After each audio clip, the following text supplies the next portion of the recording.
Бул бургер бышыралган Flippy аттуу робот. Ал Американын эң алгачкы тест атым жасаган ресторандарынын бири White Castle'да иштейт. Flippy Чикагодо сыноодон өттү. Анын баасы $30,000 түзөт.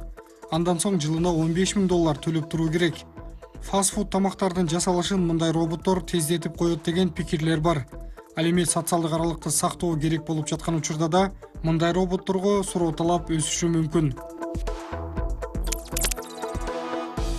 Бул көйгөйгө баарыбыз туш болобуз. Ал уюлдук телефонубуздун батареясынын түгөнүп калышы. Бул жаңы адаптерди Oppo аттуу кытайлык ишкана чыгарды. Ал адаптер мобилдик телефондорду супер тездик менен кубаттайт деп айтылууда. Мындай жабдык менен 20 мүнөттүн ичинде эле телефонду 100% чейин кубаттап алуу мүмкүн болот. Бул жумада Nissan соңку моделдеги унаасын чыгарат. Aria деп аталган жаңы модель электр кубаты менен жүрөт. Анын 2 электр кыймылдаткычы бар жана ар бир жолу 500 км аралыкты жүрө алат. Мындай унааны биринчилерден болуп 2021 жылы жапониялык кардарлар сатып ала алат. Унаанын баасы $47,000.